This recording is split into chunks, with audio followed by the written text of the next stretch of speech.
अकाल मृत्यु का अर्थ है समय से पहले हुई मृत्यु, जो अक्सर अप्रत्याशित और रहस्यमय होती है। ये जीवन का एक ऐसा पहलू है जिसे समझना हम सभी के लिए आवश्यक है। गरुड़ पुराण में अकाल मृत्यु के कई तरीके बताए गए हैं। अकाल मृत्यु एक ऐसी स्थिति होती है जब किसी व्यक्ति की मृत्यु असामयिक और अप्रत्याशित रूप से होती है। ये कई कारणों से हो सकती है, जैसे कि गंभीर बीमारी, दुर्घटनाएं या आत्महत्या। अकाल मृत्यु के कारण परिवार और समाज पर गहरा असर पड़ता है। ये न केवल आर्थिक दृष्टि से एक नुकसान है, बल्कि भावनात्मक और मानसिक स्वास्थ्य पर भी गंभीर प्रभाव डाल सकता है। सामाजिक और सांस्कृतिक संदर्भ में अकाल मृत्यु को अक्सर दुखदायी घटना माना जाता है। इसमें व्यक्ति के सपने, आकांक्षाएं और भविष्य की संभावनाएं चुराई जाती हैं। इसके अलावा ये घटना उस व्यक्ति के प्रियजनों के लिए अपूरणीय शोक का कारण बनती है।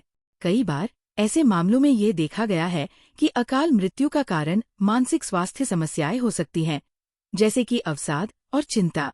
इसलिए समाज में इस विषय पर खुलकर चर्चा करना और लोगों को मदद प्रदान करना अत्यंत आवश्यक है। सार्वजनिक स्वास्थ्य नीतियों में अकाल मृत्यु को कम करने के प्रयास भी शामिल होने चाहिए, ताकि लोगों को बेहतर मानसिक और शारीरिक स्वास्थ्य मिले। अकाल मृत्यु और आत्मा का जीवन। अकाल मृत्यु एक ऐसी घटना है जो कि हमारे जीवन में एक अचानक और असामान्य तरीके से आती है। ये वो समय होता है जब व्यक्ति की जीवन यात्रा अचानक समाप्त हो जाती है, शायद कुछ स्वाभाविक कारणों से पहले। इसके पीछे कई धार्मिक और दार्शनिक मत भी हैं कि आत्मा के लिए ये मृत्यु नहीं होती, बल्कि एक नए जीवन की शुरुआत होती है।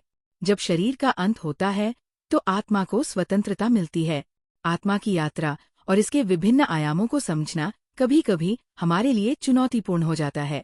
अपनों को खोना और उनके साथ जो पल हमने बिताए, वो हमारे दिल में सदैव बसे रहते हैं। लेकिन क्या हम सोचते हैं कि उनकी आत्मा का क्या होता है? क्या वो हमारे आसपास रहती हैं? वेदों में मनुष्य की उम्र 100 साल निर्धारित की गई है, लेकिन जब कोई व्यक्ति जानबूझकर धर्म का त्याग कर देता है या उसके शरीर में इतनी ताकत नहीं रहती कि वह धर्म कार्य कर सके, तो व्यक्ति की अकाल मृत्यु हो जाती है। वही गरुड़ पुराण में इस बात का भी वर्णन किया गया है कि व्यक्ति के पिछले जन्मों में कर्मों के कारण भी उसे अकाल मृत्यु का सामना करना पड़ता है। अकाल मृत्यु के बाद आत्मा का क्या होता है? अकाल मृत्यु हो जाने के कारण मनुष्य की कई इच्छाएं अधूरी रह जाती है, जिन्हें वह अपनी इन इच्छाओं को पूरा करने के लिए आत्माएं अपने परिजनों को कष्ट पहुंचाती है। अकाल मृत्यु के बाद मनुष्य भूत पिशाच की योनि में कई वर्षों तक पृथ्वी लोक पर भटकता रहता है। वहीं दूसरी ओर गरुड़ पुराण के अनुसार प्राकृतिक मौत से मरने वाले लोग 13 या 45 दिन में दूसरा जन्म प्राप्त कर लेते हैं। इसलिए जब भी हम अपने प्रियजन को खोते हैं तो हमें याद रखना चाहिए कि उनकी आत्मा जीवित है और वे हमेशा हमारे साथ रहेंगे। हमारे भीतर उनकी यादें, उनकी बातें और हंसी सदैव जीवित रहेंगी। आत्मा की मुक्ति के उपाय। आत्मा की मुक्ति का विचार मानवता के लिए सबसे गहरे और महत्वपूर्ण विषयों में से एक है। जीवन के बाद आत्मा के लिए मुक्ति प्राप्त करना एक अनिवार्य कार्य है, ताकि इसे पुनर्जन्म के चक्र से मुक्त किया जा सके। विभिन्न धर्मों और संस्कृतियों में आत्मा की मुक्ति के लिए अनेक उपाय और विधियां बताई गई हैं। यहाँ कुछ प्रमुख उपायों का वर्णन किया जा रहा है। 1. ध्यान और साधना। ध्यान एक प्रभावी साधन है जो व्यक्ति को अपने भीतर की गहराइयों में उतरने में मदद करता है। नियमित ध्यान करने से मन की शांति और आत्मिक शुद्धता प्राप्त होती है। आत्मा की मुक्ति के लिए साधना आवश्यक है। 2. प्राणायाम। प्राणायाम, जिसे श्वास नियंत्रण के लिए किया जाता है, आत्मा को शांति और ऊर्जा प्रदान करता है। ये न केवल मानसिक शांति देता है, बल्कि आत्मा को भी ऊर्जा में परिवर्तन करता है।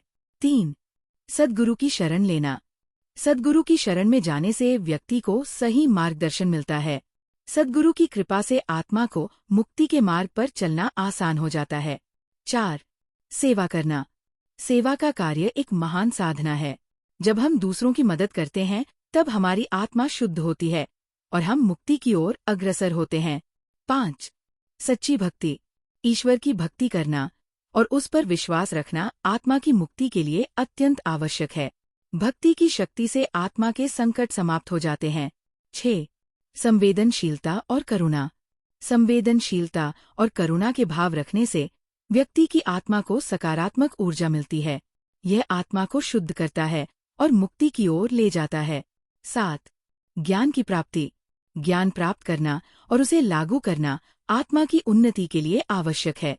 जब हम ज्ञान की ओर बढ़ते हैं तब आत्मा और भी ऊंचाइयों तक पहुंच सकती है। इन उपायों का पालन करके व्यक्ति अपने जीवन में आत्मा की मुक्ति के लिए कदम बढ़ा सकता है। आत्मा की मुक्ति केवल एक ध्येय नहीं, बल्कि एक वास्तविकता है, जिसे सभी को समझना और अनुभव करना चाहिए।